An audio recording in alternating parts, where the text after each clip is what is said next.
오늘 찬양을 이렇게 들으니까 이 말씀이 생각합니다. 복음에는 하나님의 능력이 있어서 친히 모든 사람을 구원하고도 남는다. 그래서 내가 복음을 부끄러워하지 않는다. 오늘 우리에게 그 하나님의 능력이 경험되어지고 우리를 다 구원하고도 남는 이 하나님의 은혜가 이 복음 속에 있는, 그래서 충만한 거죠. 그래서 전하지 않을 수 없는, 전해야 한다는 게 아니라 너무 기뻐서 나만 누리기엔 너무 아까워서 전하여지는 우리 교회 되어지길 소망합니다. 제가 오늘 설교를 하면서 3가지 질문을 먼저 시작하려고 합니다. 몇 가지 질문을 하겠다고요? 네, 잘 들으셨네요. 첫 번째 질문은 고난에 관한 문제입니다. 여러분, 하나님은 모든 면에서 우리를 구원하시는 구원자입니까? 아닙니까? 아멘이시죠? 그래서 모든 면에서 구원한다는 것은 때로는 우리의 물질의 문제, 자녀의 문제, 건강의 문제, 갈등의 문제 속에서도 우리를 구원하실까요? 안 하실까요? 하십니다. 당연히 그렇게 하시는 분이십니다. 그래서 어떤 분들은 그래서 상처를 받는 거죠. 믿었기 때문에, 구원해 줄 믿었기 때문에 고난을 당하면 왜 하나님 저는 구해주지 않느냐는 거죠. 상처를 입어서 하나님 실망스럽습니다. 뭐 했기 때문이라고요? 믿었기 때문에. 안 믿었으면 고난당하더라도 그죠? 상처가 안 됐을 것입니다. 하나님이 구해줄 줄을 믿었기 때문에 고난이 오면 어떤 분들은 넘어지기도 하는 이유, 물론 믿음이 없다라고 하겠죠. 다른 측면에서 보면 뭐 한 거예요? 하나님을 믿었기 때문에 실망스럽고 좌절이 오는 거 아니겠습니까? 그런데 제가 질문합니다. 그런데 왜 하나님은 예수님을 믿는 우리에게 고난을 허락하시느냐는 것입니다. 예수님을 믿는데도 왜 우리에게는 고난이 있느냐는 것입니다. 두 번째 질문을 합니다. 성경과 관련돼서 제가 질문을 합니다. 사랑하는 성도 여러분, 성경은 우리가 어떻게 살아가야 하는지, 그리스도인으로 이 땅에 어떻게 살아가야 하는지, 그리고 우리의 삶에 변화시키는 하나님의 살아계신 말씀인 걸 여러분 믿으십니까? 그렇지만 여러분, 성경은 윤리 교과서나 삶의 지침 정도가 결코 아닙니다. 이 말은 이런 뜻인 것입니다. 여러분, 성경의 진리를 가르치면 저 사람이 변화될 거다 라고 생각하면 오산입니다. 이건 놓쳐버린 것입니다. 여러분, 또 한편 있죠. 우리는 진리를 아는 순간에 뭐라고 하냐면 그게 율법이 되어서 다른 사람을 잣대로 잽니다. 이랬는데 너 왜 이렇지 않느냐? 이것도 큰 오류인 이유가 무엇입니까? 하나님 말씀과 관련되어서 우리는 종종 오해하는 것 같습니다. 우리가 그 말씀을 알고 나면 다른 사람을, 그 진리로 다른 사람을 잣대로 비춰보는데 그건 모르는 것입니다. 놓쳐버린 것입니다. 세 번째, 제가 도전적인 질문을 합니다. 고린도 교회가 그랬죠. 예수님을 믿고 뭐까지 받았냐면 성령의 은사까지 받았습니다. 그러고 나니까 이들의 마음속에 이제 다 되었다라는 마음속에 방종으로 흘러갔습니다. 내가 뭘 하고 살든지 뭐 이루었다고요? 천국을 이루었기 때문에. 아니, 예수님 믿었고 뭐 했다고요? 은사를 받은 예수님의 믿음에 대한 증거까지 나타나니까 그들은 어떻게 산 겁니까? 이제 다 되었다. 방종으로 살았습니다. 하나님의 은혜가 우리의 해답인데 제가 그렇게 복음을 전했습니다. 근데 은혜를 지식적으로 이해하는 분들이 종종 있습니다. 그래서 오해하는 거죠. 은혜를 받으면 가만히 있어도 되는 것처럼 오해하시다는 겁니다. 놓쳐버린 것입니다. 하나님의 은혜는 그런 정도의 은혜가 결코 아닙니다. 하나님의 은혜에 대해서 오해하니까 나는 가만히 있어도 저절로 잘 된다라는 것은 모르는 것입니다. 첫째, 무엇을 놓쳐버린 것입니까? 첫째, 이 3가지 질문의 해답을 오늘 우리는 본문에서 발견할 수 있습니다. 여러분, 첫째, 우리의 삶은 영적 전쟁터입니다. 우리의 삶은 어떤 자리라고요? 영적 전쟁터라고요. 사랑하는 성도 여러분, 이제 드디어 예수님이 말씀하신 대로 성령이 너에게 임하면 뭐 한다고요? 권능을 받고 예루살렘과 온 유대와 사마리아와 어디까지요? 땅끝까지 복음을 전하리라. 근데 예루살렘 교회는 이방인들에게 복음을 전하지 않았습니다. 근데 드디어 오늘 이 본문에 이방인 교회였던 안디옥 교회가 누구를 파송했습니까? 하도 오래돼서 그죠? 작년의 말씀. 바로 이 교회의 담임 목사였던 바나바를 파송했고, 그 믿음직스럽지 않던 성령이 하라고 하니까 파송하는 누구까지 보냈습니까? 바울까지 그 선교의 현장으로 보냈습니다.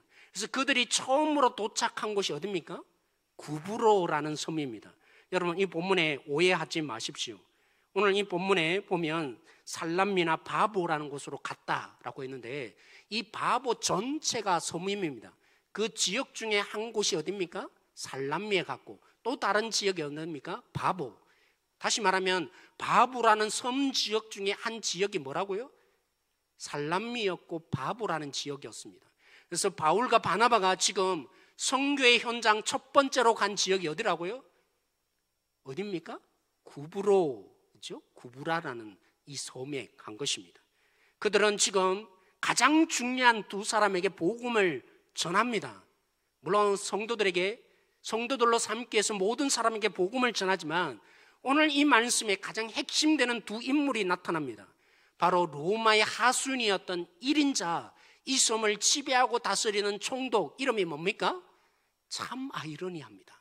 선교사 바울이 아닌, 바울과 똑같은 이름, 누구라고요? 총독 바울이 등장합니다. 그리고 마술이라고 해서 눈속임 정도가 아니라 귀신의 능력으로, 그렇죠? 굉장한 권위와 능력을 행하여서 이 총독에 가까이 있는 이 섬의 2인자 누굽니까? 바예수, 또 다른 말로 엘루마라고 기록된 바예수란 말은 참 아이러니한 말이 무슨 말이냐면, 바자라는 것은 아들이라는 거였거든요. 그건 무슨 뜻입니까? 예수의 아들이라는 뜻입니다. 참 아이러니하죠. 오늘 바울과 예수의 아들에게 복음을 전하여서 그들을 거꾸로 때리는 역사가 일어나게 될 것입니다. 네, 이 일만 일어났으면 얼마나 좋겠습니까? 오늘 총독 바울이 이 바울과 바나바를 불러서 복음이 그 섬에 전해지는 가운데 뭐 했어요? 초청해서 직접적으로 복음을 전해 받기를 원했습니다. 근데 그게 전부였나요? 여기에 방해 세력이 일어났죠. 누구요? 늘 가까이 있었던 바예수라는 2인자가 오늘 방해합니다. 한편은 저는 이해가 됩니다. 만약 이 총독 바울이 예수님을 믿게 되면 이제까지 마술, 귀신의 능력으로 사용하여서 돈벌이 하던 그 바예수가 뭐 해야 하는 것입니까? 돈벌이 수단이 제한을 당하게 될 것입니다. 그리고 2인자로 능력을 행하였는데, 이제 총독이 예수님을 믿기 시작하면 무슨 일이 발생하겠습니까? 자신의 세력을 내려놓아야 되는 사람들도 이제 예수를 믿자고 할 것이 총독이 뻔해지는 거죠.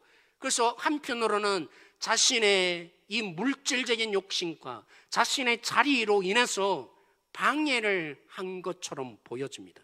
근데 여러분, 이게 진짜 이유가 아닙니다.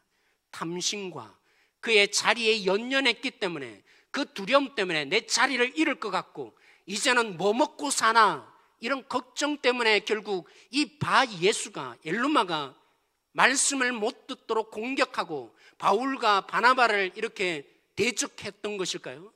성령이 충만한 오늘 10절 말씀, 제가 9절 10절 말씀을 인용했죠. 네, 앞부분 다시 넘겨주십시오. 9절 10절에 보시면 성령이 충만했다는 말을 일부러 기록해 놓았습니다. 그래서 야, 나 방해하니까 너 성질난다, 너 왜 나 방해하냐? 분노해서 바울이 이 말을 하는 게 결코 아닌 거죠. 성령이 충만해서 뭘 본 겁니까? 이 현상 속에서 이 바예수를 그렇게 만들고 있는 이 본질을 깨뜨려 본 것입니다. 탐심과 그리고 그의 권력욕 뒷면에 역사하고 있는 것이 뭐였습니까? 실질적인 문제는 결코 총독을 복음을 듣지 못하도록 바예수가 그렇게 역사한 것은 바예수가 문제가 아니라 그 뒷면에 뭐가 역사하고 있었던 것입니까? 사단이 역사하고 있었던 거죠. 그렇습니다. 사랑하는 성도 여러분, 이 바예수가 자신의 이 위치를 지키고 싶기 때문만이 결코 아니었습니다. 우리 에베소서 6장 12절 13절 말씀 한번 같이 읽어볼까요? 같이 읽겠습니다. 시작. 우리의 씨름은 혈과 육을 상대하는 것이 아니요 통치자들과 권세들과 이 어둠의 세상 주권자들과 하늘에 있는 악의 영들을 상대함이라. 그러므로 하나님의 전신갑주를 취하라. 이는 악한 날에 너희가 능히 대적하고 모든 일을 행한 후에 서기 위함이라. 사랑하는 성도 여러분, 우리가 살아가는 세상 영적 전쟁터입니다. 물질 문제가 전부인 것처럼 보여지고, 관계 문제가 전부인 것처럼 보여지고, 내 건강이 전부 문제인 것처럼 보이지만 꿰뚫어 볼 수 있어야 합니다. 이 뒷면에 뭐가 역사하고 있다고요? 그게 근본적인 문제가 아니라고요. 이것을 통해서 역사하고 있는 사단이 오늘 또 우리를 넘어뜨리려는 전쟁을 우리 속에 걸고 있고, 그 전쟁에 우리가 이길 능력이 있습니까? 판판이 질 수밖에 없는 존재, 이 연약한 존재가 우리라는 거죠. 그래서 오늘 바울이 뭐라고 했습니까? 물질 문제 정도 너 그런 고민으로 살지 말라고. 이게 뭡니까? 혈과 육을 상대하고 있는 게 우리가 아니라고. 물론 세상 사람들은 그럴 수 있지만 적어도 예수님을 믿은 사람은 사탄이 이 물질의 문제로, 건강의 문제로, 또 여러 가지 우리를 두렵게 하는, 또 우리를 쉽게 넘어지게 하는 그것으로 뭐 하는 것입니까? 넘어뜨리는 영적 전쟁을 우리에게 매일매일 순간순간마다 일으키고 있는 거죠. 그래서 C.S. 루이스가 이렇게 말했습니다. 모든 문제의 원인을 사단으로 돌리는 것도 잘못이지만 우리가 사단을 무시하는 것만큼 더 큰 문제가 없다. 뭐가 문제라고요? 모든 탓을 사단이라고 하는 것도 문제지만 더 큰 그리스도인의 문제가 뭐라고요? 사단을 무시하는 것이 가장 큰 문제다 라고 했던 것입니다. 여러분, 사랑하는 성도 여러분, 신종 코로나 바이러스로 인해서 그렇죠? 저는 묵상이 되었어요. 제 아내도 마스크를 신청했는데 3주가 돼도 안 와요. 정말 이 마스크도 동이 나고, 그렇죠? 손 소독제를 지난주에도 구하기 참 어려웠습니다. 구하기가 얼마나 힘든지.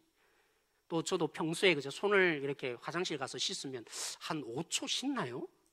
그런 제가 몇 초를 헤아리겠어요? 30초라 그러니까 30초 손을 깔끔하게 씻느라고 이 훈련을 제가 하고 있어요. 제 아내가 화장실 갔다 오면 늘 점검하는 게 여보 손 씻었어, 그런 저였는데 이제는 손을 안 씻으면 안 되는 제가 되었어요. 사랑하는 성도 여러분, 이런 차원, 예방적인 차원에서 이건 수동적인 거죠. 바이러스가 침투하지 못하도록 막는 거죠. 근데 우리는 지난주 토요일 뭐까지 했느냐면 이 단백질로 되어 있는 이 바이러스를 그죠, 활동하지 못하도록 깔아앉게 만들려고 소독제까지 교회에 뿌렸다고요. 적극적인 차원의 활동까지 했죠.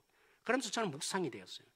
이게 우리의 능력인데, 이렇게까지 할 수 있는 우리인데 우리는 뭐 하고 있어요? 우리가 오해하는 거죠. 물질의 문제로 사는 것처럼, 우리가 건강의 문제로 고민하고 사는 것처럼 그건 현상일 뿐이라고요. 본질이 어디 있습니까? 우리를 주님 믿지 못하도록, 주님의 사람으로 하나님을 신뢰하지 못하도록 사단이 끊임없이 공격하고 유혹하는 것이 이 땅의 삶이라고요. 그런 우리가 뭐 할 수 있습니까? 이 영적 전쟁 속에서 가만히 있을 수 없는 거 아니겠습니까?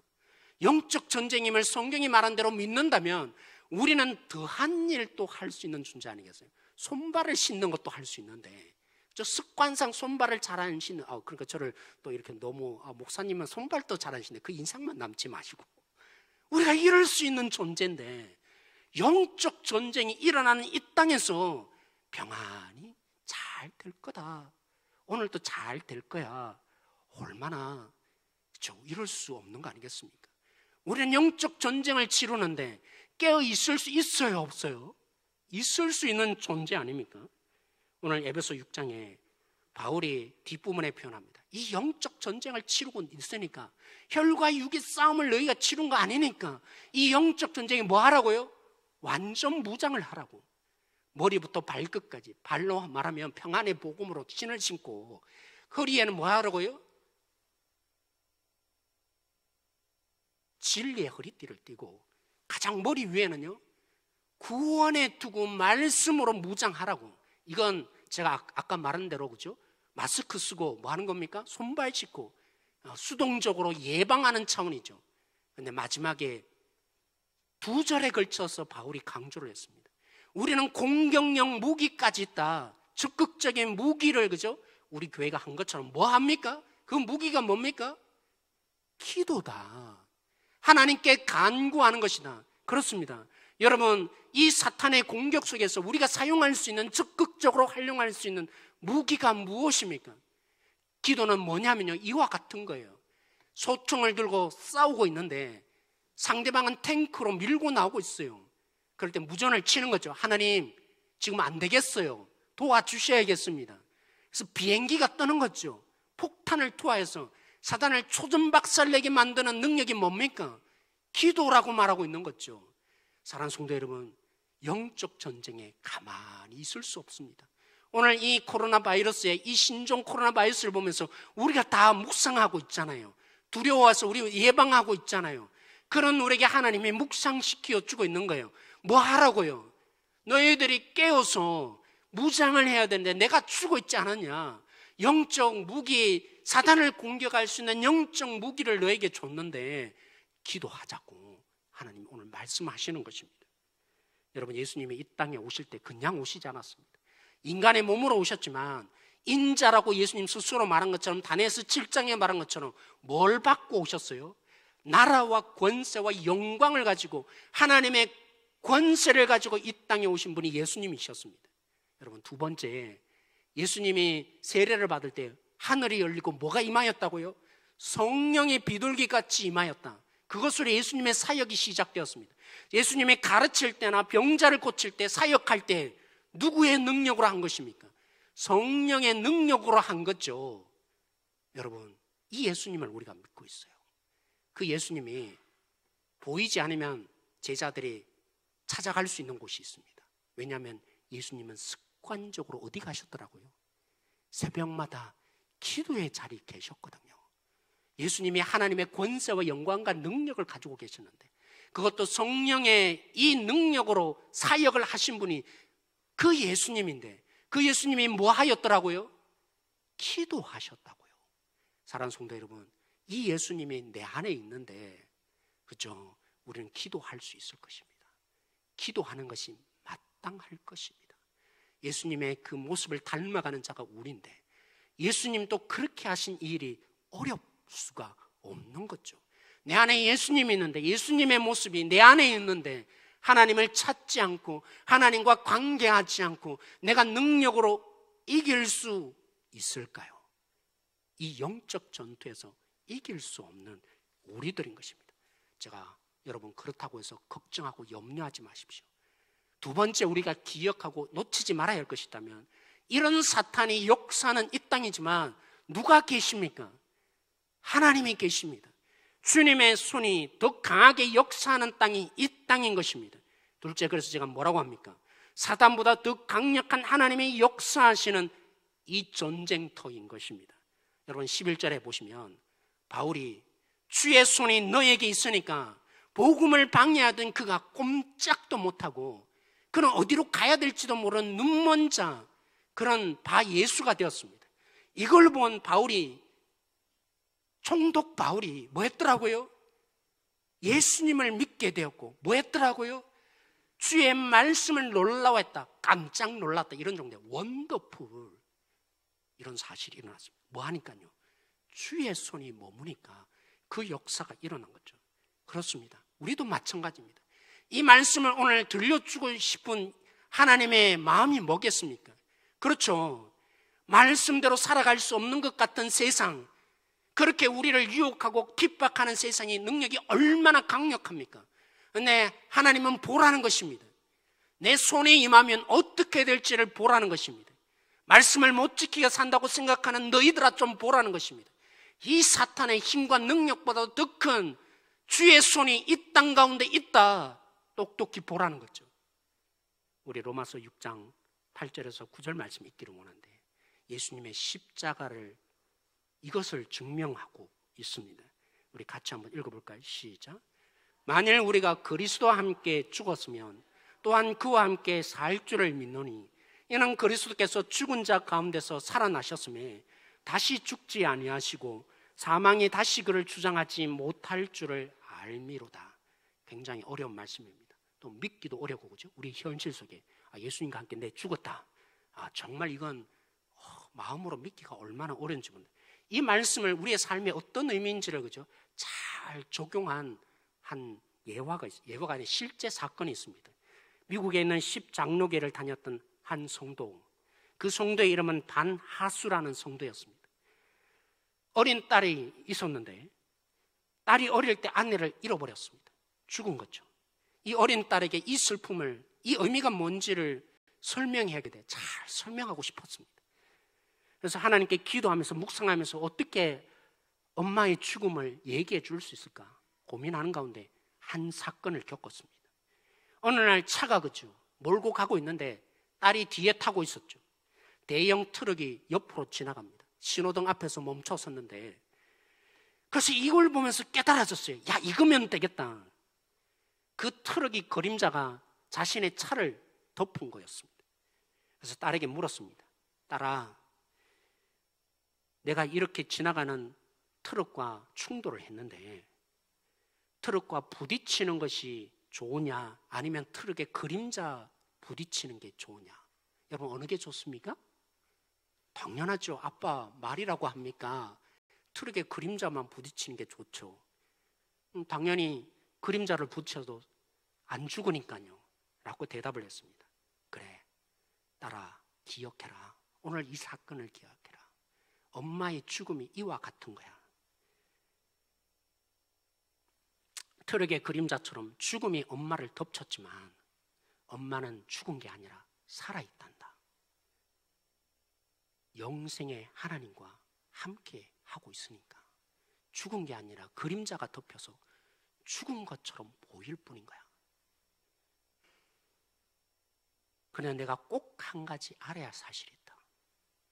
엄마는 트럭의 그림자에 그렇게 부딪혔지만 예수님은 십자가에 실제로 트럭에 부딪혀 죽었단다. 왜 그렇게 한 줄 아느냐?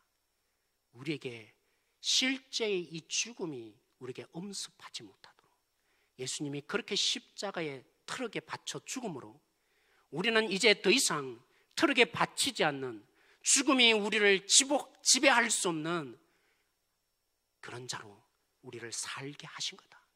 오늘 이것을 똑똑히 너는 기억해라. 오늘 이 본문을 보십시오.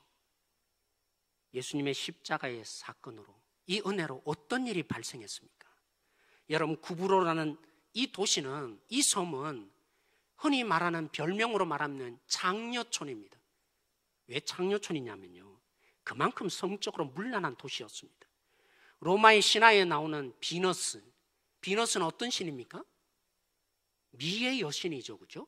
여성들 주로 뭐 화장품이나 이런 옷 선전할 때 보면 비너스 뭐 이런 선전이 나오는데, 비너스는 미의 여신입니다. 그 미의 여신 비너스가 어디서 태어났다고 할까요? 바로 이 구브로 섬에서 태어났다고 그들은 여겼습니다. 그래서 이 구브로 섬이야말로 미의 여신이고 생산에 복을 주는 곳이다. 그래서 이 미의 여신인, 그죠? 비너스를 예배하기 위해서 곳곳에 신전을 세웠습니다. 그리고 예배를 하는데 예배가 과관이 아닙니다. 그 예배의 핵심이 뭔지 아세요? 바로 그 섬기는, 그죠? 성창이라고 하죠. 그 예배의 중심에 대해서 비너스를 섬긴다는 여자 사제들이 예배하러 온 그 남자들과 어울려서 성적인 쾌락을 즐기는 것이 예배의 핵심이었습니다. 얼마나 지저분하고 타락했는지 모릅니다. 이곳에 누가 다스려요? 총독 바울이 다스리고 있습니다.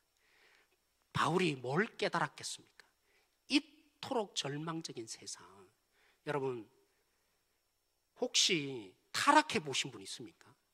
한두 번 그냥 조금 뭐 이 정도가 아니라 타락할 대로 타락해 보신 분 있습니까? 그분은 압니다. 타락하면 타락할수록 이 마음에 채워지지 않는 갈증, 도저히 해결되지 않는 허무감, 처음에는 즐거웠는데, 처음에는 기뻤는데 가면 갈수록 해결되지 않는 타는 목마름이 그의 마음속을 지배하는 것. 그래서 허무합니다. 세상이 왜 이토록 허무한지, 생명 하나 없는, 생명으로 채워지지 않는 이 타는 목마름이 그 속에 생깁니다. 왜 생길까요? 하나님이 하나님의 형상으로 우리를 지어줘서 하나님만으로 채워지는 공간을 하나님이 우리 속에 만들었기 때문입니다. 바 예수, 옆에 있는 바 예수의 이 마술을, 또 이 땅에 다스리고 있는 구부로섬의 이 쾌락의 도시를 통해서 채워지지 않는 타는 목마름이 누구에게 생겼겠어요? 결국에는 바울이, 총독 바울이. 그래서 누구를 불렀던 것입니까? 바나바와 바울을 불러서 도저히 이 땅의 것으로는 해결 안 되니까 너무나 목말라서 뭐 한 거예요? 도를 듣겠다고, 해결 좀 해달라고 그들을 부른 거였죠. 그래서 오늘 7절 말씀에 뭐라고 하냐면, 이 태도를 바울이 뭐 했기에요? 지혜가 있어 하나님의 말씀을 경청하더라. 여러분, 지혜하면 여러분 생각나는 사람 없습니까? 솔로몬. 여러분, 우리 성도들 역시 수준이 높으세요.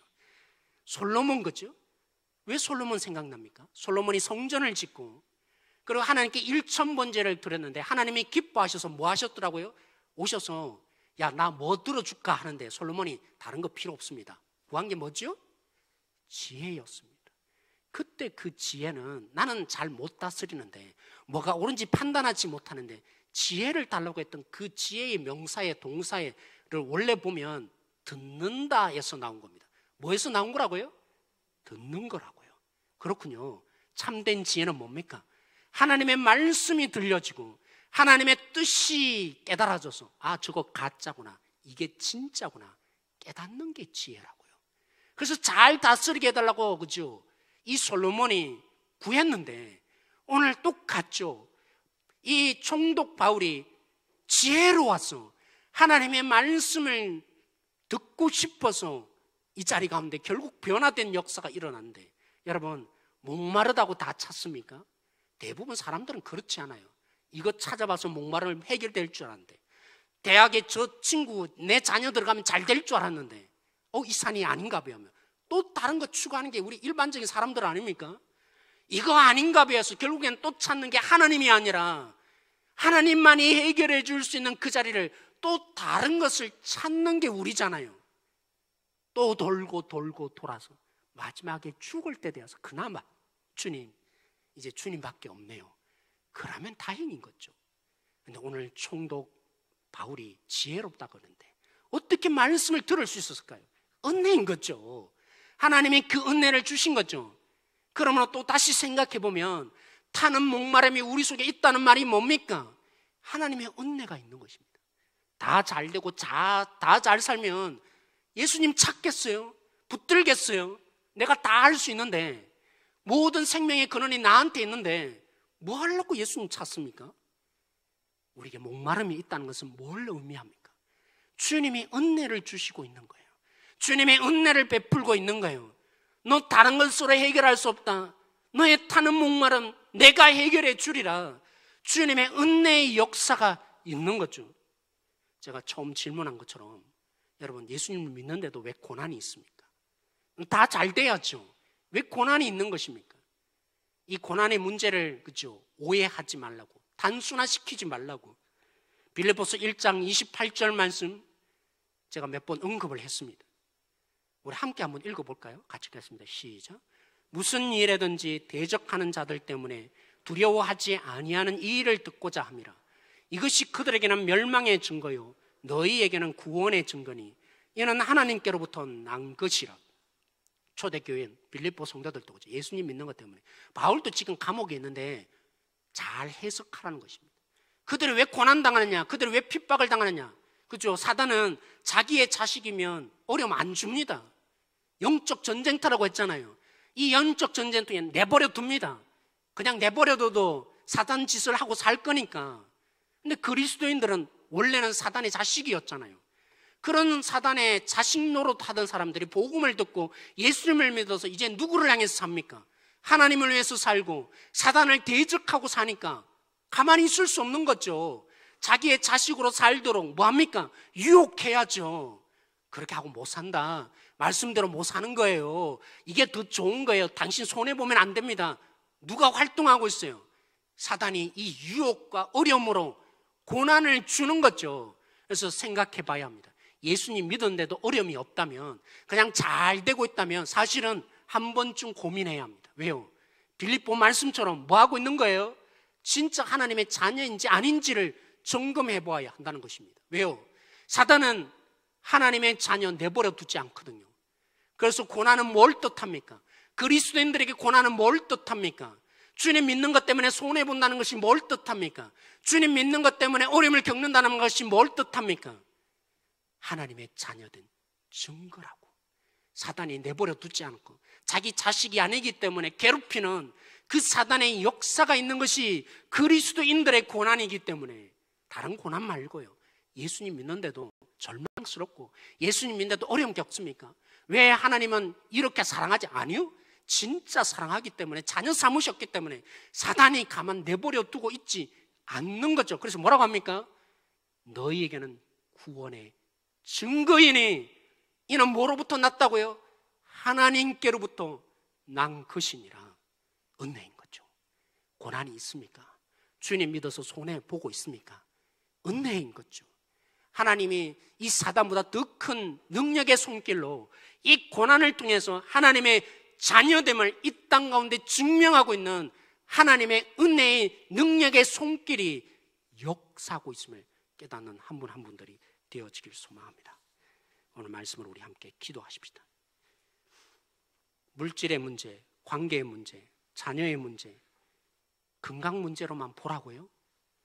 더 크게 역사하고 있는 영적 전쟁, 사단의 이 놀라운 유혹과 전쟁을 우리가 하고 있다고. 그래서 이 시간 기도하십시다. 하나님, 우리가 이 신종 코로나 바이러스에도 이렇게 반응하는 우리들인데, 우리의 몸은 그렇게 반응하도록 만들어진 건데, 이 영적 전쟁임에 눈을 뜨게 하여 달라고. 주의 손이 이 문제를 장악하게 해주시고, 주의 손이 우리에게 머물러서 이제는 승리하는 자가 되게 하여 달라고. 하나님만으로 채워질 수 있는 이 목마름 속에 주님을 찾는 지혜를 허락하여 달라고 기도하십시다. 고난 속에 주님의 자녀된 이 확신의 믿음을 우리에게 허락하여 달라고. 왜 고난 줍니까? 왜 하나님 사랑하지 않습니까? 아니요. 하나님께로부터 난 것이라고. 하나님의 자녀됨의 권세와 능력이 무엇인지 이 고난 속에 깨닫게 하시고 믿음의 능력자로 세우시는 하나님의 손길이 있다고. 오늘 그 믿음으로 우리 함께 이 시간 기도함으로 나가십시다. 같이 기도하시겠습니다.